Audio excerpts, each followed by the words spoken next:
Assalamualaikum warahmatullahi wabarakatuh.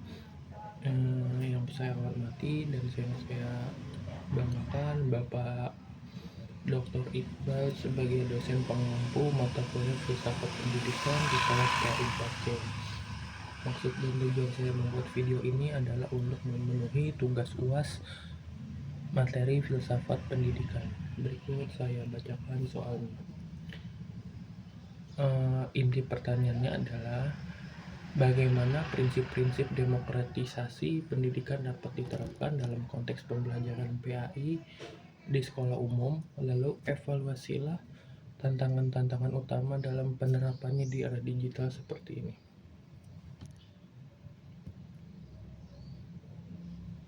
Prinsip demokrasi di dalam dunia pendidikan adalah kita sebagai guru atau penyampai materi, kita harus bisa menyamaratakan semua murid-murid.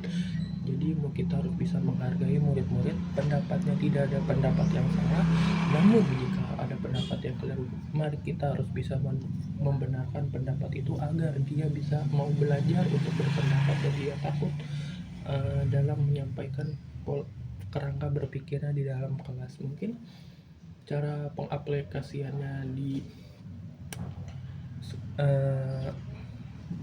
era digital seperti ini adalah kita harus bisa memanfaatkan teknologi yang ada. Jadi seandainya di dalam suatu sekolah masih dalam tahap kekurangan teknologi, maka kita harus mengajukan pengembangan teknologi, karena jika kita tidak bisa menggunakan teknologi maka kita akan mengalami krisis mental seperti apa yang disampaikan pada materi Ismail Al-Faruqi waktu pertemuan kemarin. Mungkin selanjutnya kita juga harus inklusivitas kurikulum di Indonesia ini harus bersifat inklusif dari Sabang sampai Merauke. Jadi itu harus rata, tidak boleh ada teknologi hanya maju di Pulau Jawa saja, namun di seluruh pulau di Indonesia harus maju, dikarenakan jika maju hanya di Pulau Jawa itu tidak akan menghasilkan pendidikan yang mata, dan jangan harap terjadi pendidikan yang berhasil dari kependidikan tersebut.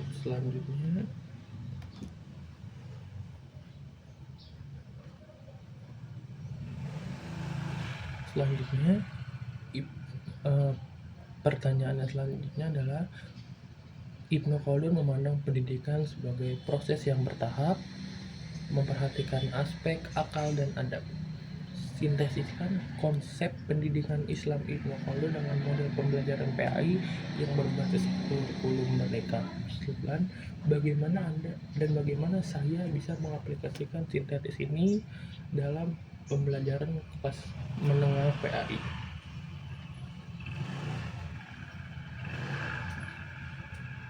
Ibnu Khaldun ini dia menangkapkan bahwa pendidikan ini harus berintegrasi dengan adab. Maka dari itu kita sebagai guru juga harus mengedepankan adab kepada murid-murid kita agar si murid ini mampu menghormati gurunya dan mampu menghargai orang yang lebih tua dan mampu merangkul orang yang lebih muda. Dan selanjutnya adalah pembelajaran bertahap.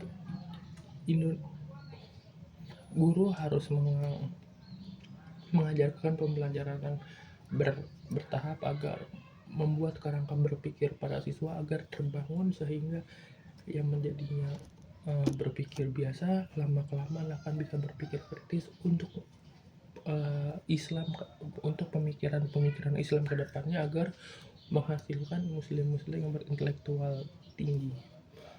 Selanjutnya pertanyaan selanjutnya adalah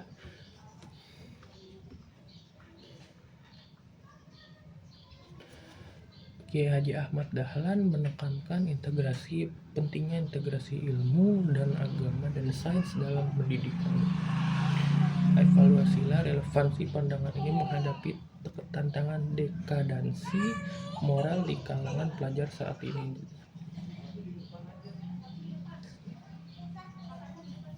Kiai Haji Ahmad Dahlan ini sangat menekankan pentingnya integrasi antara ilmu agama dan ilmu Islam yang dalam menghadapi dekadasi moral ini untuk menekankan para siswa untuk mencegah dari pergaulan-pergaulan bebas yang sedang marak terjadi di era globalisasi seperti ini.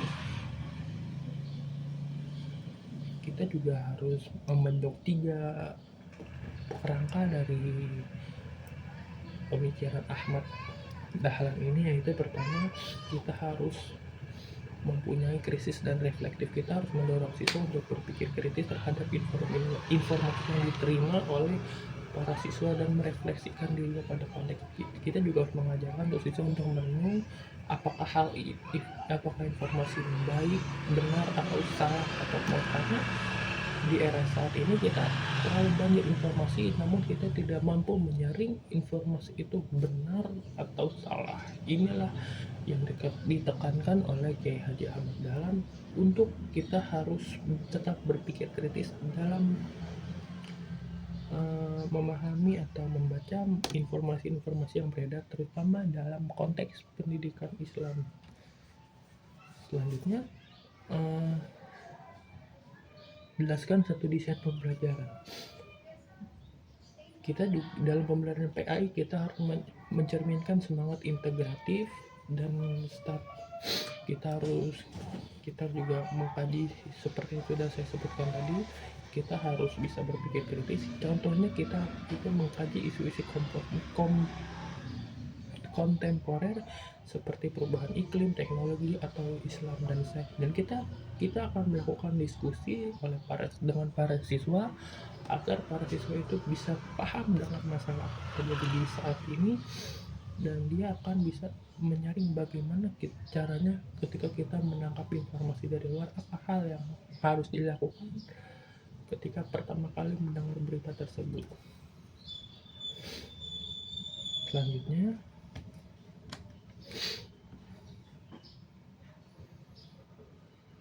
pemikiran Kiai Haji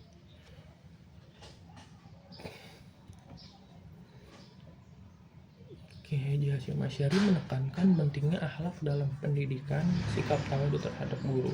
Analisislah pemikiran ini dalam konteks pengembangan karakter siswa dalam pembelajaran PAI. Bagaimana penerapan ini mengatasi keteladanan guru di era modern. Kiai Haji Hasyim Asy'ari menekankan pentingnya akhlak dan sikap tawadu kepada guru yang merupakan sebagai fondasi pendidikan dalam konteks pendidikan agama Islam. Kita juga harus bisa menekankan teladan guru. Kita juga bisa mencontohkan bagaimana guru ini bisa bersikap baik agar bisa dicontoh siswa, karena bagaimanapun guru ini seperti mesin fotokopi.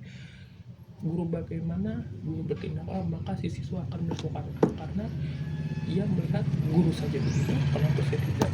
Ini akan bisa memotivasi yang baik. Kita harus bisa memanfaatkan aspek ini secara positif dan jangan sampai dimanfaatkan secara buruk oleh guru maupun siswa tersebut. Kita juga harus memberi pendidikan karakter. Pembelajaran PH ini juga harus tidak hanya mencakup berbicara tentang agama saja, kita juga harus bisa berbicara tentang bagaimana kita bisa membentuk karakter Islami yang sebagaimana sudah dicontohkan oleh Nabi Muhammad SAW. Selanjutnya, penerapannya dalam era modern seperti ini adalah kita memberikan pelatihan kepada guru untuk memperkuat kompetensi pedagogiknya dan karakternya untuk membentuk siswa yang sesuai diharapkan oleh ajaran Islam. Kita juga harus rutin melakukan kinerja guru agar selalu memberi semangat guru agar tetap menghasilkan pembelajaran maksimal di dalam kelas. Selanjutnya, kita juga sebagai guru harus terlibat dalam komunitas agar kita bisa saling sharing pengalaman antar guru satu dengan guru yang lainnya, agar bisa saling menasehati dari pengalaman tersebut. Selanjutnya, Ahmad Hasan. Pemikiran Ahmad Hasan dalam konteks Ahmad Hasan ini adalah dari persatuan, dia yang memperkenalkan dan memperkenalkan persis atau persatuan Islam yang menekankan pada purifikasi ajaran Islam.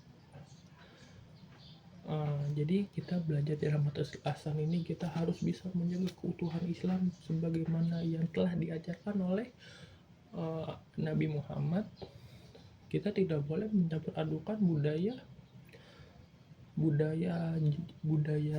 daerah dengan Islam, karena bagaimanapun Islam kedudukannya harus lebih tinggi dibanding budaya daerah tersebut.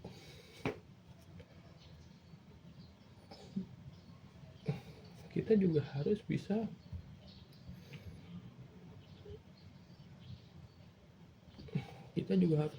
melakukan reformasi pemikiran. Kita jangan sampai pola pikir kita itu budaya yang harus mengikuti kita, namun Islamlah yang harus mengislamisasi budaya tersebut, sehingga ini bisa membuat semangat para siswa untuk melakukan purifikasi dan menjauhkan, dan kalau bisa tuh dibuang ajaran Islam yang dibudayakan tersebut. Selanjutnya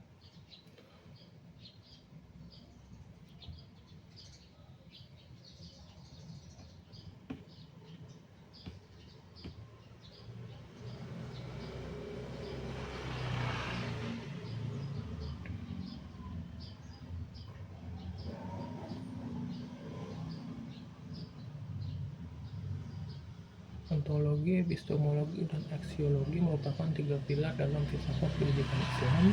Buatlah sintetis hubungan antar ketiganya. Lalu bagaimana?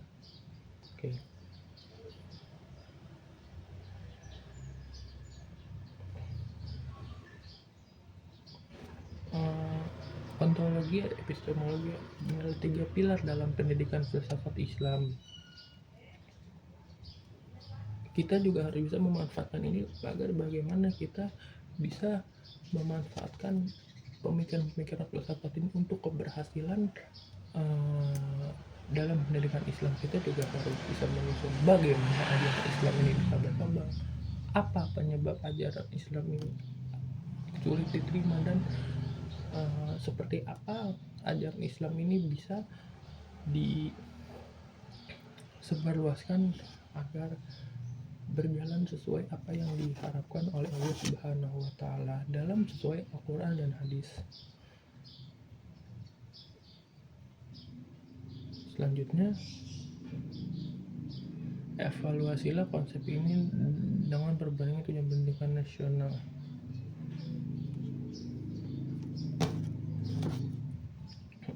Evaluasilah, kita juga harus melakukan takdib kepada guru juga harus bisa menghormati murid. Ketika kita sedang menyusun RPP untuk rencana pembelajaran ke depannya, kita harus mengedepankan ajaran adab ini, karena bagaimanapun al-adabu fawqal ilmi, kita harus bisa memanfaatkan, kita juga harus bisa menekankan adab dan murid. Kita juga seperti yang sudah saya jelaskan tadi, kita harus bisa melakukan pendidikan karakter kepada para siswa agar pendidikan agama Islam ini bisa membentuk karakter-karakter suri tauladan seperti yang diharapkan oleh Nabi Muhammad SAW.